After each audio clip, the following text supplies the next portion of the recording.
The call came while I was lying half-conscious on the hospital trolley, the world tilting sideways in flashes of bright white pain. I heard voices, sharp, careless. "His wife is refusing consent," one nurse whispered. Another answered, "She said," a pause, a hesitant breath. "If it dies, let me know. I don't have time for paperwork." It, not he, not my husband, just it. The word sliced deeper than the metal railing biting into my arm. Through the haze, I heard my brother's voice, low and nervous, somewhere near the hallway. A door clicked, footsteps retreated. Then darkness dragged me down again. Hours later, when I woke after emergency surgery, the first thing I saw wasn't the ceiling. It was the clipboard hanging beside my bed. New guardian, name listed, my brother. Not my wife, not the woman who vowed, publicly and loudly, that she would never leave my side. I stared at the name until the letters blurred. Somewhere deep inside me, a cold place opened, wide, quiet, patient. I wasn't angry yet. I was calculating. The next morning, she finally arrived. My wife walked into the room like she was checking into a hotel. Lipstick perfect, hair curled, eyes untouched by worry. My brother followed her too close, like a shadow trained to obey. Her first words weren't about me, they were about time. "How long is this going to take? I have a meeting at the hotel." The hotel. The same place they had been together the night of my accident. I watched her set her handbag down beside the bed. My brother's fingers brushed hers for a second too long, a second too familiar. She didn't notice me observing. She never did. When she finally looked at me, her smile was thin and rehearsed. "You scared us," she said. Us. Interesting choice of pronoun. My pulse didn't spike. My breath didn't change. Only my mind tightened around the suspicion forming in its center like a knot being pulled slow and deliberate. He stood near the window, avoiding my eyes. Guilt hung on him like a badly fitted coat. The doctor entered, explaining the surgery. My wife barely listened. My brother nodded too quickly, and I realized, quietly, they were already living a life where I didn't exist. My body healed slower than my certainty, and when they left that day, together again, I felt the knot inside me cinch itself into a plan. Suspicion isn't a spark, it's a system, a method. I started gathering threads. From the hospital bed, I ordered a new phone, a new email, a private investigator, a DNA kit, though I wasn't sure yet what I would use it for. My wife visited less each day, my brother more. Her excuses were predictable. His nervousness wasn't. I replayed every past moment between them, every whisper I once dismissed, every shared laugh I thought was merely familial. Patterns emerged, quiet, damning patterns. The investigator sent the first report, 2 hotel check-ins, one before the accident, one after. Room booked under her name, paid with his card.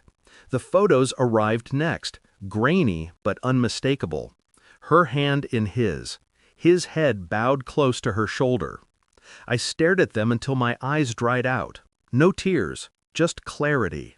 Then came the financial records. 2 transfers, large ones, from my wife's account to my brother's. A partnership. A collaboration, a carefully constructed lie. I stayed silent, let them relax, let them believe. My recovery became my camouflage. At home, she acted normal, sweet, dutiful, but her phone stayed glued to her hand, and he visited more often than any brother should. Every detail was a blade I sharpened slowly. Then one morning, a different shock came, not from them, but from my daughter-in-law. A message, cold, dismissive. "If you want to join Thanksgiving, come wash the dishes." I stared at the screen. A scoff escaped me, soft, almost amused. Then I typed 2 words, enjoy. I sent her the photo of the villa, my villa, The one in Switzerland I never told the family about. 71 missed calls followed in the next hour. Greed, desperation, panic. Beautiful ingredients for the storm I was preparing. The investigator sent the final report on a quiet Sunday morning. It contained everything. Hotel logs, surveillance stills, messages decoded, recordings. The night of my accident, how they were together, drinking, laughing, before they slipped upstairs. My wife's request at the hospital, the refusal to sign, the attempt to transfer assets while I was unconscious, and my brother's signature on documents he had no right to sign. I read every page. Then I placed them in a neat envelope. When I handed it to her at dinner, she smiled, thinking it was something mundane. She opened it. Her smile cracked. Her hand trembled.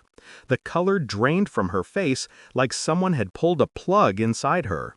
My brother froze at the doorway, his eyes landing on the documents. He looked like a man watching the ground disappear beneath him. Neither spoke. I didn't need them to. Calm, silent, surgical. No scenes, I said. My voice didn't rise. It didn't need to. She whispered my name, broken, pleading, already unraveling. I raised a hand. Save it. I stepped closer, lowered my voice. You should have let me die, remember? It would have been easier for you. Her knees buckled. My brother tried to speak. I didn't look at him. You're both removed from every account, I continued. Every asset, every property. I dropped the final blow like a quiet stone. And I recorded everything. Their reactions split the air. Her sobbing, him collapsing into a chair, muttering apologies. But I didn't stay to watch the collapse. I just walked away. Back home, in the silence only truth can create, I felt something settle inside me. Not anger, not grief, just completion. I didn't destroy them with violence. I didn't scream. I didn't beg.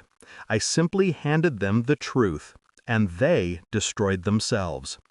I sat in the dark living room, looking at the packed luggage beside the door. Switzerland, the villa, a life untouched by their decay.